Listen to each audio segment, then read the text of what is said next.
Good afternoon, everyone. Welcome to All-Star Weekend in Toronto. I know John Delapina has laid out how we're going to have our discussions with you over the next hour or so, but we're starting with some extremely exciting news. With me is, I think you all know them, Marty Walsh, the Executive Director of the National Hockey League Players Association. And to his right is Luke Tardif, who is the President of the International Ice Hockey Federation. And the exciting news, although I think the IIHF broke it a little early because the ink is barely dry, we have an agreement among us and with the International Olympic Committee for NHL players to participate in the 2026 and 2030 Olympics. We know how important international competition is to our players.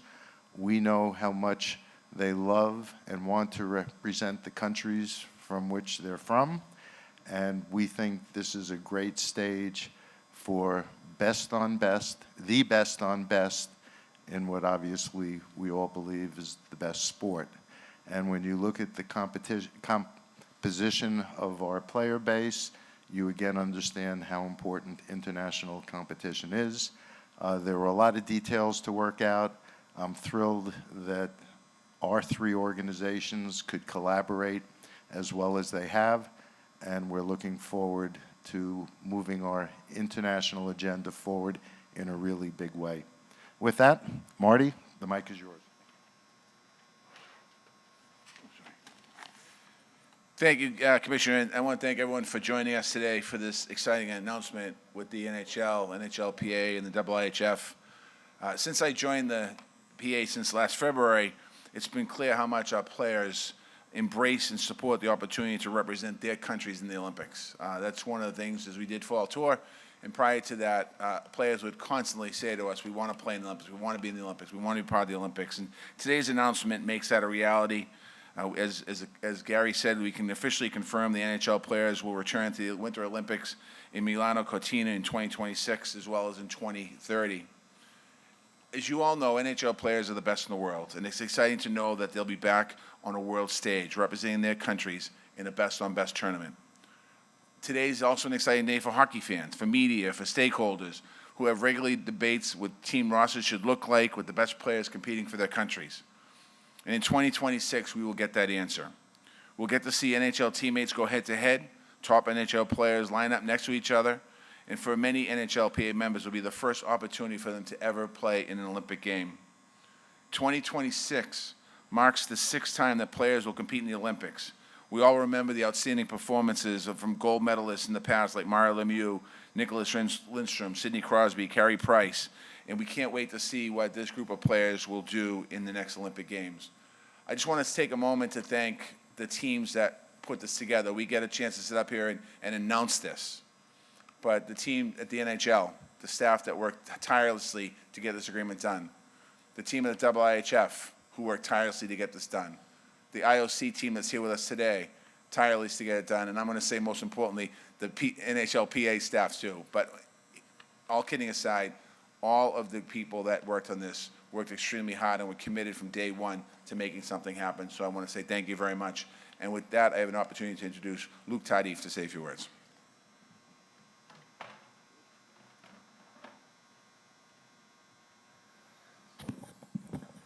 Thank you, Mr. Executive Director, Mr. Commissioner. I think first, we made it.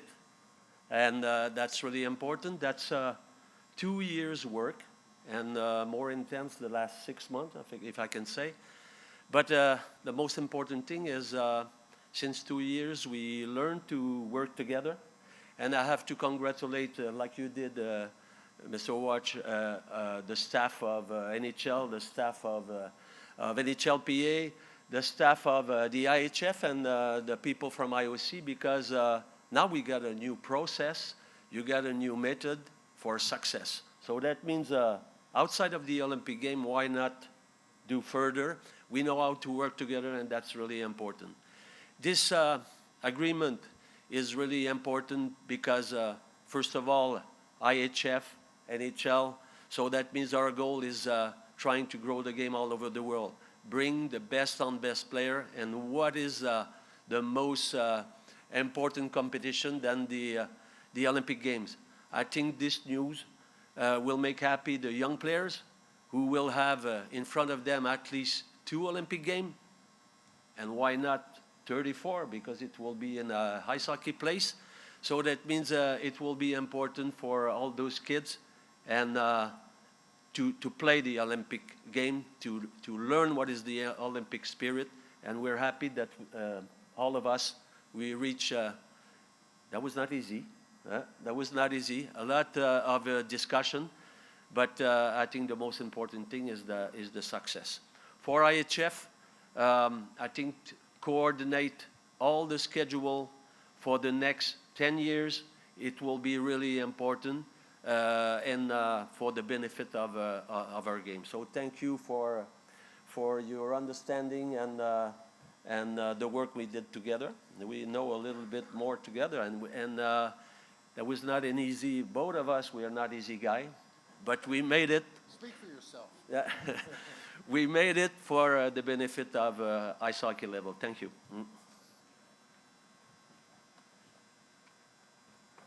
Thank you, Gary, Marty, and Luke. We can now take questions. Again, I ask if we can focus on the Olympics. Raise your hand. We'll get a handheld mic to you. Steve Wino. Steve Wino, Associated Press. Gary, you've expressed concerns recently, I guess, about the arena construction in Milan. I guess, have all your kind of concerns been satisfied in terms of coming to this agreement? Thank you. Some people have suggested that was a negativity about the Olympics. It wasn't. It was really intended to be a wake-up call for the organizing committee. We have been given assurances that the building will be ready, and we're relying on those assurances. But there's a lot of construction that remains to be done on that building. I think they only recently started, but we're being told by everybody that not to worry. But I like to worry. So we'll see. Pierre, front right. Pierre Lebrun, TSN, The Athletic. 2 questions, if I may. One for all of you. What were the major issues in your mind that you had to overcome to get the Olympic deal done? And secondly, where does Russia stand, do you think, heading into the 26 Olympics as far as still being banned from competition or not? The latter question, Luke, you have to answer, because that's not something within our purview. Yeah. First, I will start with the second question. First of all, we about the a possible comeback of Russia and Belarus. We always said year by year we'll take a decision for the year coming. So that's why at the beginning we expected a better geopolitical situation, and our decision, that's only a question of security. So next week we're going to have a council meeting, and we're going to take a decision about the future World Championship, who will be held in Sweden and Denmark. So we will have to answer this question. Is it possible in the geopolitical situation on a safety environment to bring back the Russian and Belarus? That's the answer we're going to have for the year coming. After that, about the Olympic game, the qualification round will come closely because in August, September, Belarus is involved.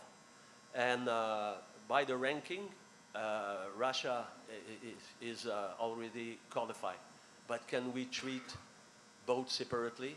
That's a question the council will have to answer. So you will know a little bit much better next week about the decision of IHF. As it relates to the first question, there were a lot of things that we've worked out in previous Olympics, rules, officiating, accommodations, and the like.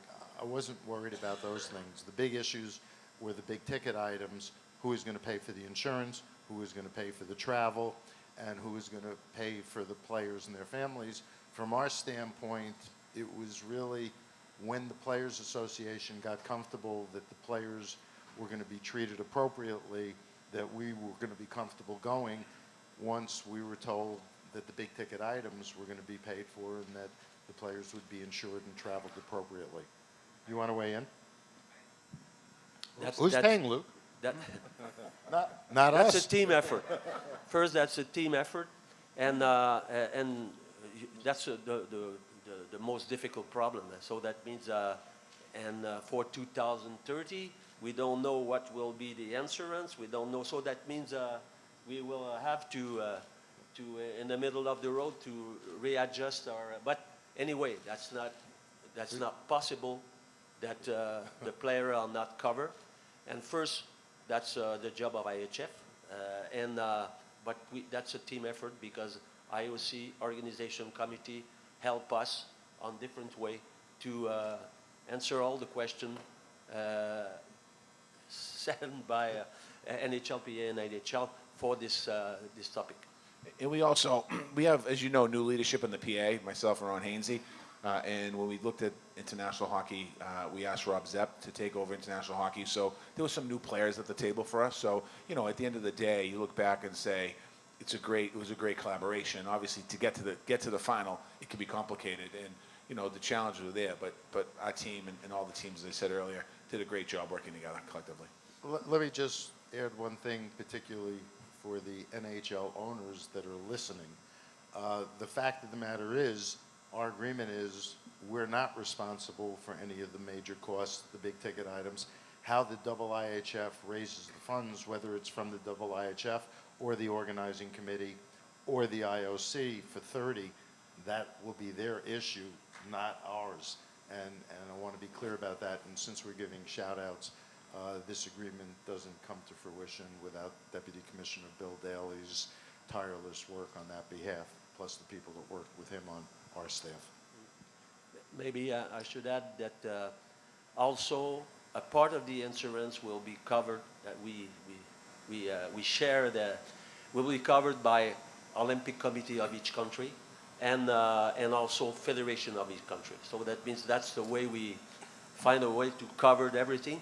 There is a new things coming because now since January we've got a professional female, so that means that's brand new, so we will have to also cover the insurance because that's a brand new situation, but we already anticipate that.